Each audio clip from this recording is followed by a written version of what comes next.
So GQ, what do you want to talk about? I'm the American Nightmare, Cody Rhodes, and here are 10 things I can't live without.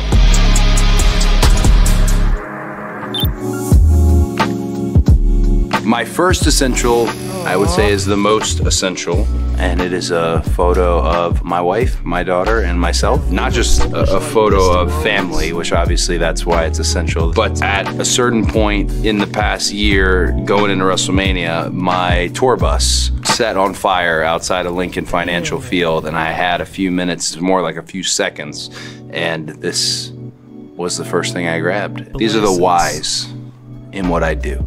In the entertainment business and pro wrestling, suspension of disbelief, whatever, however you look at it, competitive or performance, it's a shark-infested show business. I think maybe I used to be one of those sharks, and then I met this lady and had this beautiful little daughter, and that changed everything for me. So they're the ultimate why in what I do. It's as simple as it gets. It is an American flag baseball cap. USA Stars and Stripes baseball cap. If you go into a gas station, you can find it. If you go on Amazon, you can find it. I'm very lucky I get to be in sports entertainment and pro wrestling because it's not about politics. It's about, hey, this is one thing that we like. Regardless of where we sit on the spectrum, we like this together.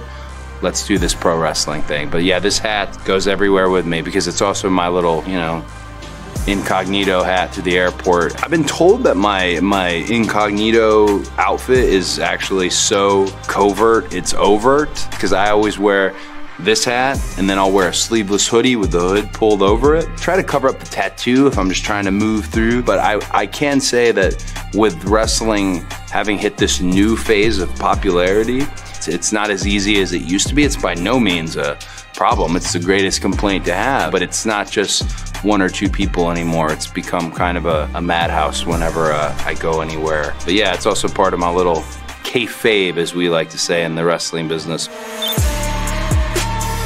This.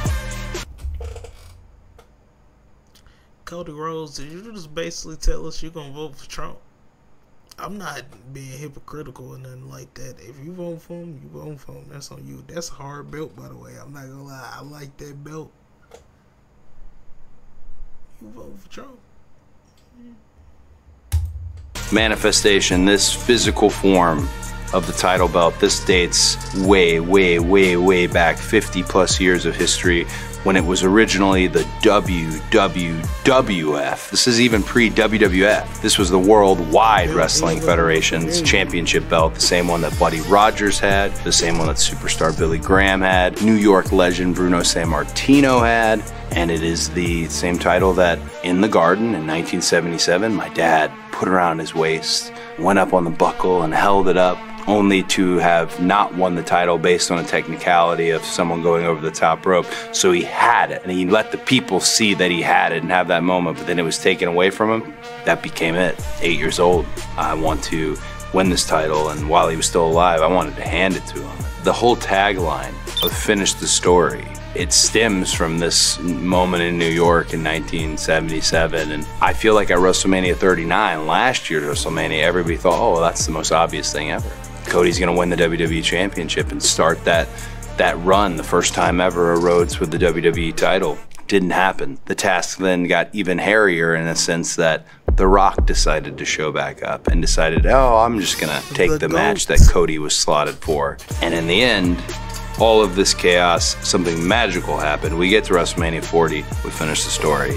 I'd say one of the things I like about the title a lot is it's no longer a matter of, it's not a nameplate. Now it's all about your individual side plates. I also love that this title is specifically this generation's title. I am fond of the Winged Eagle, which is a title from the 1990s. Hulk Hogan wore it, Ultimate Warrior wore it, Ric Flair wore it, Bret Hart wore it, and I am actively trying to find a way to get that into the WWE world, but this is also the title that was around Roman Reigns' waist the night I beat him, and there's a part of that that makes me more linked to this look and this aesthetic for a WWE Championship than ever. Another essential item happens to be on me at all times. This is a Rolex Datejust Jubilee bracelet. Rolexes are all special in their own way, but this is my father's Rolex. I have a couple that I've purchased. I have an Omega that I really love as well, but this one is the most important in the collection. Around the time I graduated high school, knowing I didn't want to pursue anything in college, knowing all I ever wanted to be was a pro wrestler, I got a little worried, a little gun shy that I wasn't big enough. I thought I'd be 6'6". Well, it turned out I wasn't 6'6". So I decided, you know what, I'm gonna go to the Howard Fine acting studio in LA. I'm gonna go to LA, and then if I get big as an actor, I can jump into wrestling. Absolute nonsense. He did everything you could possibly do right as a father. I remember leaving that morning to drive my Volkswagen Jetta from Roswell, Georgia, all the way to Studio City, California, and he had $10,000 in cash. And he had given me that to make my way out there and start and get a little place. He'd even set me up with a job. I'd find out later, after he passed, when going around the room with all the goods, you get this, you get this. Nobody got the Rolex. So I asked my mom, and she told me, yeah, I thought you knew. He pawned that to get the money for you to go to LA. 3 men, Bruce Pritchard, Triple H, and Nick Khan, they knew where to go. And this was something I received after receiving what was... Bruh, like, I'm pretty sure y'all gonna see the video that I just posted from the Patrick CCC where he was talking about Vince McMahon. But look, this right here made me like the fact that Triple H is the new owner of WWE. Cause like, bruh, like,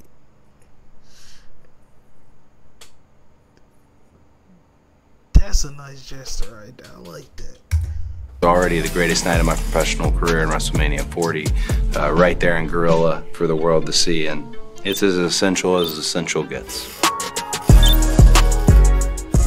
Right here, coming in, Suavecito. Suavecito pomade, to be specific, and it's an outstanding hair product. My mom, the Cuban side of her family, I didn't realize I was gonna have the thickest hair imaginable amongst my friends, and that it would grow at a rate that is almost terrifying, especially now that all my friends are around me balding. Ha ha ha, I'm not. But this is the only stuff that they actually can do anything with this mess. It's gotta have product in it. The other element of it is I am not a natural blonde, so I am coloring this hair on a frequent basis, especially with the amount it grows. This helps me on all ends, not just the thick hair, but the color treated hair. Suavecito. My lovely wife gave me a pair of Louis Vuitton cufflinks. These are not my Louis Vuitton cufflinks. These are the first cufflinks I ever got. They're bullets. It was at a time when I had left WWE, which was unheard of. You know, nobody quit WWE. They'd fire you or you'd stay for life, and I was a nepo baby, a nepotism hire, dad and brother. I was gonna have this gig forever. I felt I needed to get out and actually make an attempt at it, and I went all over the world wrestling, independent promotions, different companies, refused to sign a contract. I'm bringing the same brand, the American Nightmare, the same walkout song, Kingdom's Plan. I'm bringing that everywhere I go. Along the way, I joined what's called the Bullet Club in New Japan Pro Wrestling, and they actually gave me the name the American Nightmare. I own a lot of cufflinks. I have a lot of Star Wars cufflinks because I think people know I'm a big, massive Star Wars fan, but the go-to ones are usually my Louis Vuitton, the little dots. I feel most comfortable in a suit. I have some of the cheapest suits. I have some of the most expensive suits. It's all about the fit. And especially with what I do, you're looking for a little splash of color. You're looking to be under the lights, under the camera. Oh, well, SmackDown's a blue lighting treatment. Raw's a red lighting treatment. You don't want to blend in. How do you separate yourself? So it's all about the fit. This is one of my most essential items. It is a rock. This one is special because my daughter made it at a little art studio, and she's only 3, so she's just now starting to actually put the finishing touches on things herself. But yeah, Liberty Runnels, you know, sometimes she'd leave a plushie behind in my bag or something like that, and I'd want to keep it because that's, you know, I have that connection to her, but I didn't have anything that I carried with me. My dad always had trinkets that we made him and gave him, and he put them in his suitcase. My sister had made this little plush mouse. His name was Coco Jiwo. So this stays in my travel bag. But yeah, this is a rock. Not to be confused with The Rock. This is just a rock. There it is. It's just a Nintendo Switch. I don't have enough time and commitment to jump into a modern, big-time console game like an Elden Ring. However, I can get on the SNES collection on my Switch and I can play Donkey Kong all day long. It is absolutely essential for me. Let's go top 5. I'm not gonna lie to y'all, bro. I had a Nintendo Switch and I sold it. And I regret selling that Nintendo Switch. And I know the exact person that I sold it to. And every time I see him, he's playing this. And I'm like, why the hell did I sell that Switch?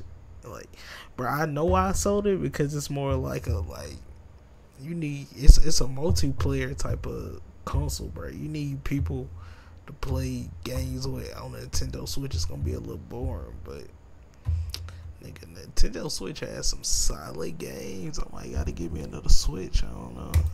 Overall, on the game side of things. Number 5.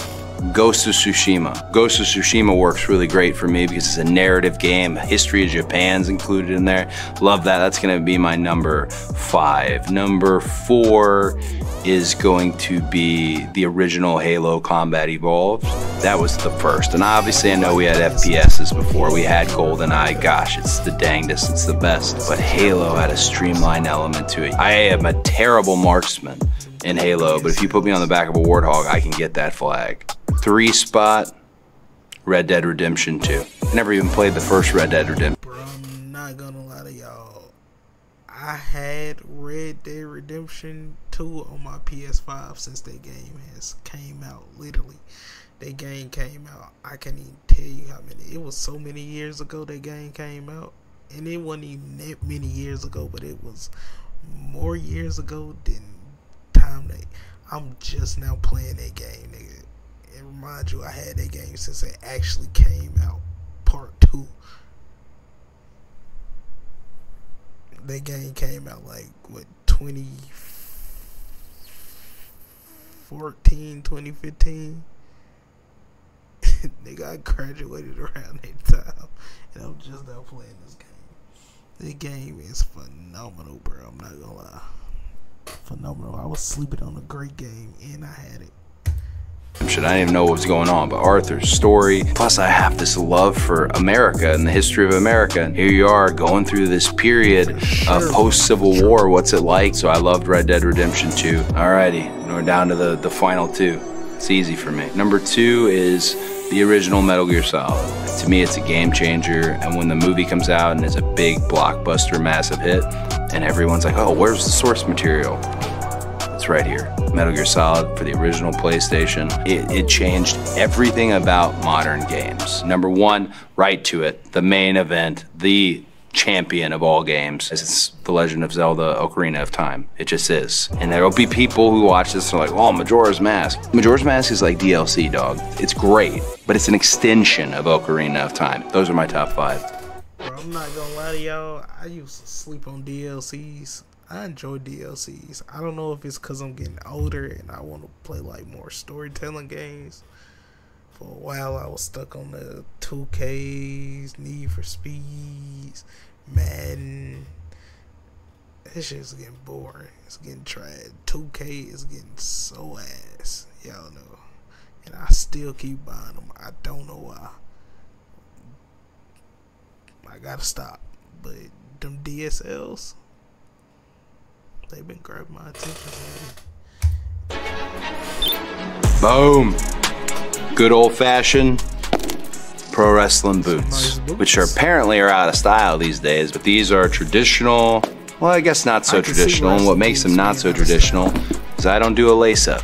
I do a zip and a couple buttons. Always the top 2 buttons. I never button the bottom button. You gotta do this Seg 1 promo, 3-piece suit, ready to rock. You got a match in Seg 6, so you gotta get dressed. The last thing I got time to do is individually lace my wrestling boots. So these have been my go-to, and these are important. These are essential. Here's evidence that they're essential. Told you about that picture earlier of my family. The only other item that I got off the bus when my air conditioning unit set ablaze was my boots.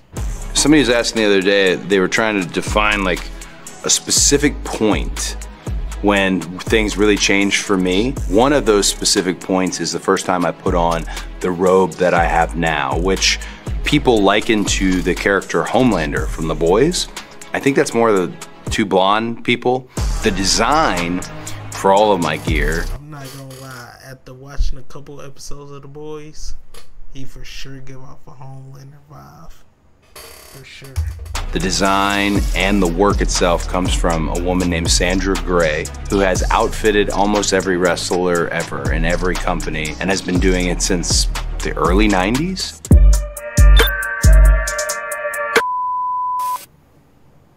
He got the stick on him. GQ, thank you so much for having me, and please check out SummerSlam streaming on Peacock, where I will be defending one of my essential items.